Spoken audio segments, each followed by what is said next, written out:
नमस्कार दोस्तों, motivational story अड्डा में आपका स्वागत है। सुनिए पंचतंत्र की कहानी गोलू, मोलू और भालू। गोलू और मोलू पक्के दोस्त थे।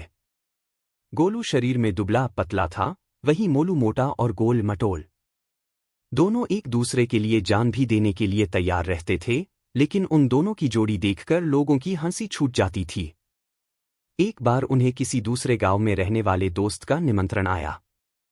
उसने उन्हें अपनी बहन के विवाह के अवसर पर बुलाया था। उनके दोस्त का गांव बहुत दूर तो नहीं था, लेकिन वहां तक पहुंचने के लिए उन्हें घने जंगल से होकर गुजरना पड़ता था, और जंगल में जंगली जानवरों की भरमार थी। दोनों चल दिए। जब वह जंगल से होकर गुजर रहे थे तो उन्हें सामने से एक भालू आता दिखा। उसे देखकर दोनों भय से थर थर कांपने लगे। तभी दुबला पतला गोलू तेजी से दौड़कर एक पेड़ पर जा चढ़ा, लेकिन मोटा होने के कारण मोलू उतना तेज नहीं दौड़ सकता था। उधर भालू भी निकट आ चुका था, फिर भी मोलू ने साहस नहीं खोया। उसने सुन रखा था कि भालू मृत शरीर को नहीं खाते।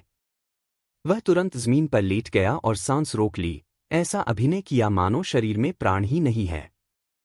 भालू घुरघुराता हुआ मोलू के पास आया, उसके चेहरे व शरीर को सूंघा और उसे मृत समझकर आगे बढ़ गया। जब भालू काफी दूर निकल गया तो गोलू पेड़ से उतरकर मोलू के निकट आया और बोला, मित्र, मैंने देखा था, भालू तुमसे कुछ कह रहा था। क्या कहा उसने? मोलू ने गुस्से में भरकर जवाब दिया, मुझे मित्र कहकर न बुलाओ। और ऐसा ही कुछ भालू ने भी मुझसे कहा। उसने कहा, गोलू पर विश्वास न करना, वह तुम्हारा मित्र नहीं है। सुनकर गोलू शर्मिंदा हो गया। उसे आभास हो गया था कि उससे कितनी भारी गलती हो गई थी। उनकी मित्रता भी सदैव के लिए खत्म हो गई। शिक्षा: इस कहानी से हमें ये शिक्षा मिलता है, आपका सच्चा मित्र वही है जो संकट के समय काम आए। धन्यवाद।